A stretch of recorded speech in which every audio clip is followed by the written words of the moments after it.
let me introduce Lana Mitchell, Director of Communications for Royal Flying Doctor Service, to give us your specific Thank you very much. So, thank you.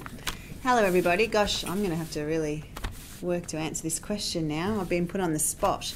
My name is Lana. I've been working for the Royal Flying Doctor Service for almost 5 years. I'm based in Canberra. We have a federated structure within the Flying Doctor, 7 different companies across the country. I'm in the federated body, which is a very, very small office, very small team.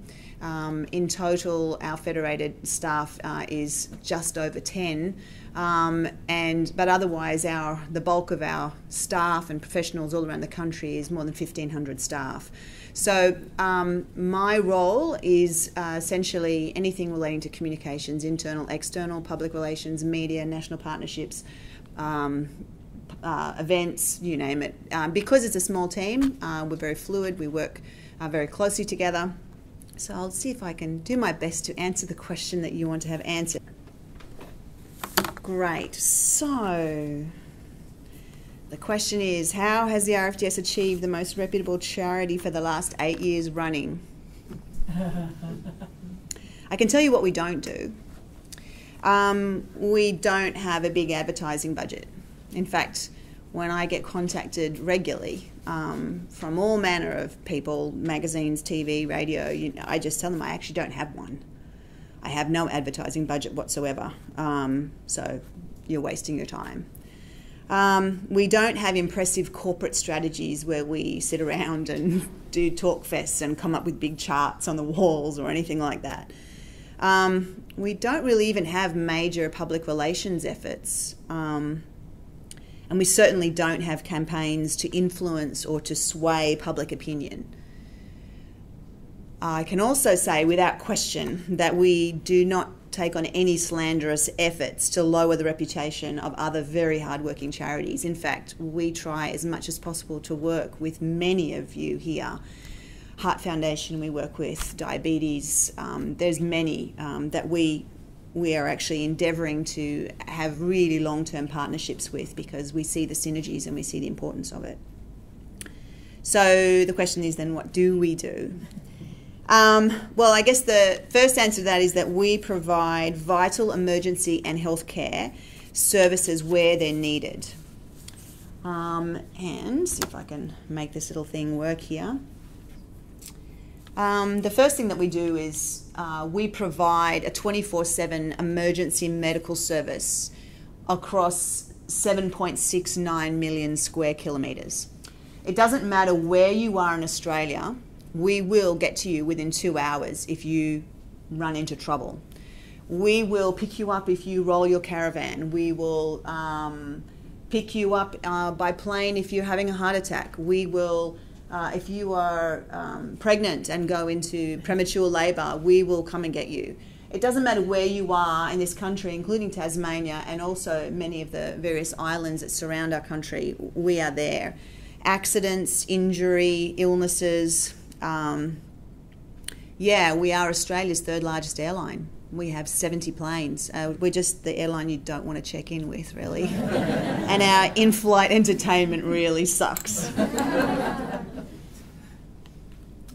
The second thing that we do is we hold primary health care GP services across the country. This map actually shows all the locations of our permanent ongoing clinics. We hold 40 every single day.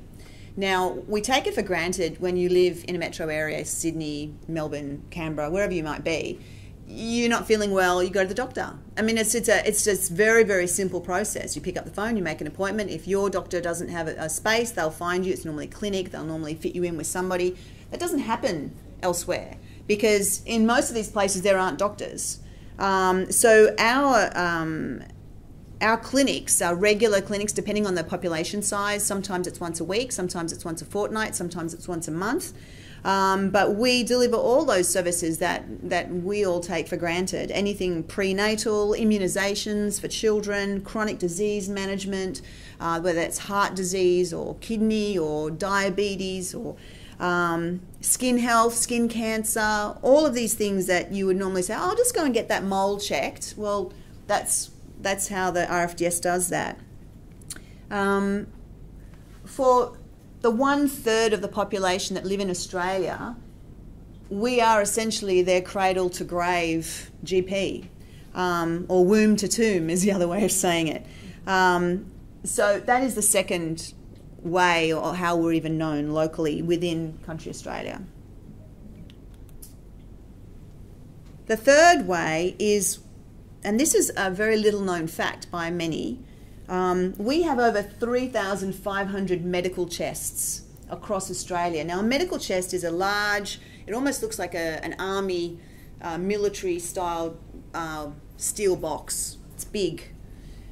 You lift the lid and inside is a list of contents, all numbered, and it's got everything in there that you would need for emergency first aid. It's sort of like a mini chemist.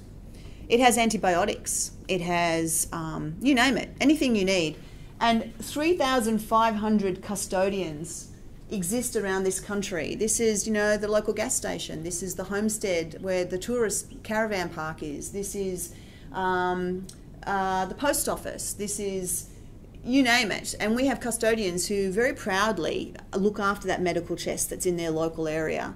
And they are responsible for its contents, for making sure everything stays up to date, and that it's accessible, that it's secure, that nobody can, painkillers and this sort of thing, it's not openly accessible to anyone. But that, in combination with our telehealth services, we did, I think it was something like 150,000 telehealth service calls just last year.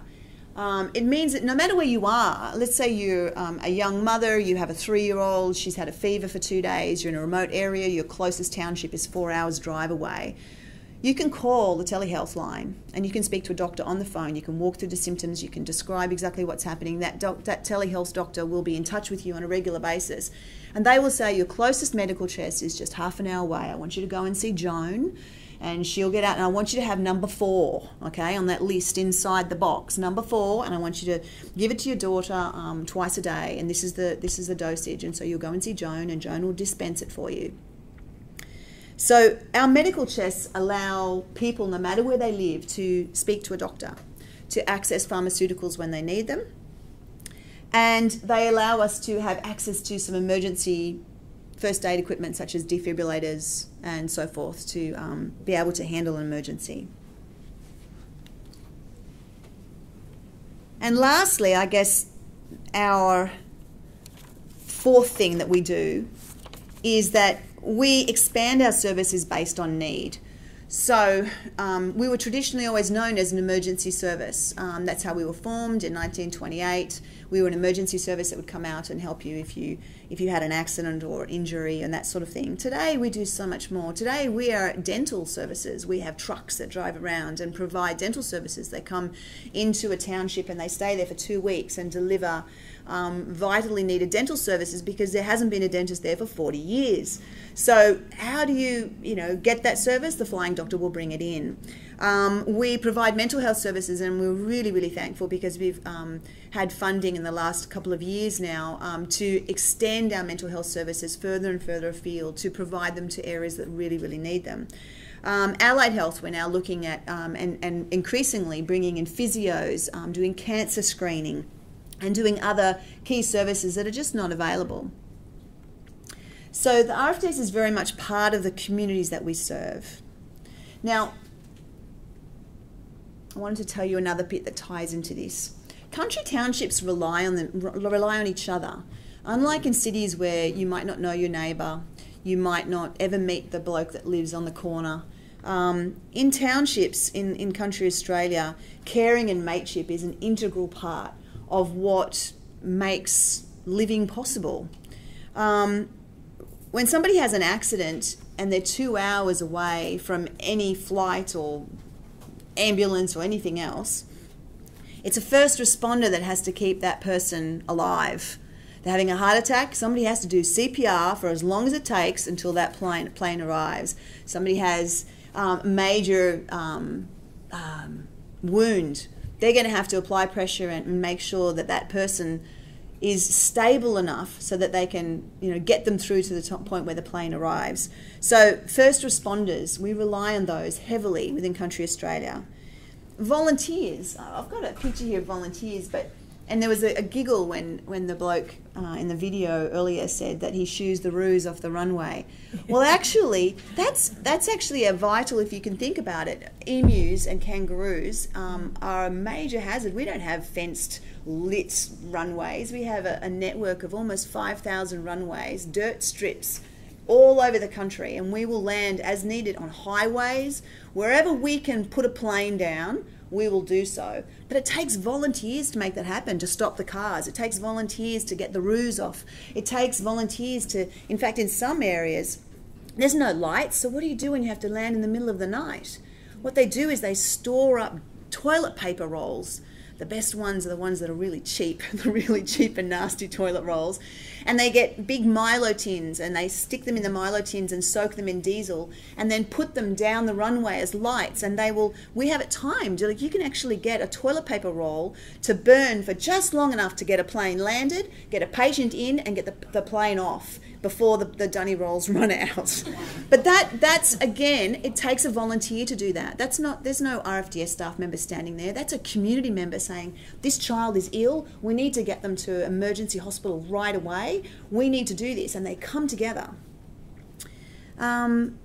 Refreshments at clinics, so I showed you that map earlier with the 44 different locations every single day where clinics are held. The community comes together, they bring tea and coffee and lamingtons and the whole thing. They encourage people to come together. It's a point where from 300-400 kilometres around, people come together to have that community, to liaise about the fire pumps, to talk about the cattle, all these sort of things. It brings people together. We have field days, and volunteers come and make those field days possible. We teach people how to treat a snake bite. We teach them how to do CPR. We teach kids how to brush their teeth. We talk about mental health and how to deal with stress. All of these things involve the community, and the more we can engage with and be part of that community, the better. And then, of course, I've already told you about the medical chests and the custodians. So our reputation results actually just come from those that we serve and that we work with. And they're all over the country, in all shapes and sizes, all ethnicities, all age groups. By doing the work that we do, we are face to face on the ground, we're shoulder to shoulder, we're arm in arm, and we work to improve the health outcomes of people that live in Country Australia. That's fundraising. That's primary school kids fundraising for the Flying Doctor. So I don't know if I hope I've answered this question for you, but essentially we're humble and proud to be able to serve Country Australia and do what we do and to help and to have their trust. And we feel that the reason that we have the results that we have is because of the work that we do. And that is first and foremost for us the most important thing. That's why I didn't come today in heels and a corporate outfit, because I don't wear it, because it's very much it's a personal service. It's genuine, it's authentic, and it's about what we do and why we do it. And that's what's important. And that's also why many of our staff work for the Flying Doctor for decades and never want to leave, because they know it's making a difference, and because they know they can work with all the charities in this room as well to achieve that. Thank you. We've got a couple of minutes only for questions, so if there are any for Lana, please ask now, and if not, we'll bring it to a close. Over to you. Yeah, I don't go have ahead. a question. I just want to say, well done. That was a great presentation. So thank you. You've given us, we're a small charitable organisation in New South Wales only, but you've given us a lot of food for thought, I think. We're going to take that back and really think about how we can reach out better. That's great. Thank you. I'm glad it was helpful. Yeah. I can always Yes. ask a question. Yeah. No, I was just saying, if I understand your message is that if you have a great product and you deliver a great service, and that's what helps. But having said that, I've been involved with a lot of not-for-profits and charities, and rarely do you come across one that doesn't, want to do good and well. Is there anything that's unique and special that you think really works in your case?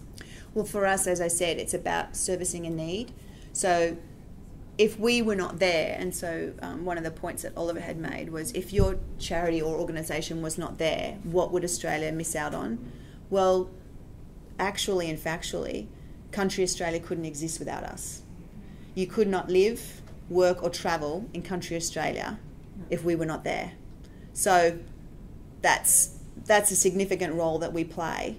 And whilst we're the quiet achiever over in the background and not really known of as so much within the metro areas, in country Australia we are so known and loved because we are part of that community.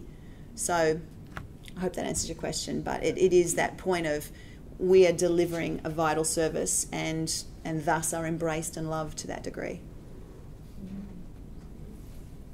Hi. Yeah, hello. Thank you, that was really inspiring. My name's Zoe, I'm from Camp Quality, and I'm really interested in how you talked about a lot of other services that you provide that a lot of people wouldn't know about. There's quite a few that I didn't know about. I know that's the case for our organisation, that there are a lot of things that we've evolved to provide, as you say, expanded with need. But it's quite hard to communicate that out to people. It's very difficult. For us, it's always, people say, oh, flying doctor, yeah, you do emergencies. Yeah, you're just an emergency. You're like an ambulance that flies in the sky. We're so much more than that. So we started putting, with our logo, more than a flying doctor everywhere, just to try and get people to talk about that. And that really has been, I guess, my major challenge for the last several years, has been trying to let people know of the extent of what we do, the work that we do, and it's not just emergency retrieval. How to do that? I don't know. I guess in every single communication. One of the key programs that my CEO initiated 3 years ago, which I think really helps to do that, is he instituted a research program, a research team within the Flying Doctor at the Federation office just there in Canberra. It's a very small team, but it's really robust and everything is very thoroughly done, peer reviewed and so forth. And we have just subject by subject taken up each of the key areas that are impacting on health in rural Australia. So the first one we did was dental, and it was shocking. It was absolutely horrible, the statistics and the figures that were coming out, where we were learning of stories of, because there were townships where no dentist had been there for 4 decades, you had entire families that had grown up with no dental care whatsoever, and we'd have a dental service fly in and have to remove a 25-year-old's teeth, all of them gone. And it's that sort of story where you just go, this is just horrible. But then with that research paper completed, peer reviewed, we worked out recommendations with industry, and then say, good, well, what can we do from Flying Doctor to start to, with, arm in arm with industry, the Dental Association and so forth, how do we change that? And so we created different models. We started with a pilot with a semi-trailer in Queensland and started driving that big semi-trailer around. And then that worked so well. Then we went to government and said, look, that actually really worked. Now we should do for small trucks. So now we have, I think it's 15 different trucks around the country that go township to township delivering dental services. And the stories are amazing. And then you can take those stories and communicate about it. So I guess for us it has been a point of being innovative in the areas that are needed and working out best ways to communicate what we're doing. And I will take those research findings and those publications, and I will use ABC to heavily get that information out and to communicate that across as many channels as possible, so that people start to learn we're not just an air ambulance. We do so much more. Thank you. That's really helpful. Yeah. Last question, Ernie, and then we'll talk Yes. together. You do amazing work. Thank you. How would you cope, or how did you cope when you have a disaster like in Townsville? How can you assist? Well, floods are a bit difficult because planes need a strip to land on. Townsville, we actually have a base in Townsville. We have 24 aero bases around the country. There's a balance there. Because we travel great distance, Helicopters don't have the fuel capacity to travel great distance. So you'll see helicopters around the eastern seaboard to deal with that sort of thing. But a plane is really required to do the distance, and planes can't land in water, at least not the ones we have. But to answer your question, we are very much within that Townsville community, and we work to provide local services and to assist them in any way we can. So when disaster strikes, we're often called to do emergency aid, we're often called to do emergency primary health services and emergency services where others can't get in or where their access is limited. And we're always there helping to mop up afterwards in whatever capacity we can through the services that we do. So, yeah, hope that answers. Okay. All right. All right, well, join me in thanking Lana. Thank you.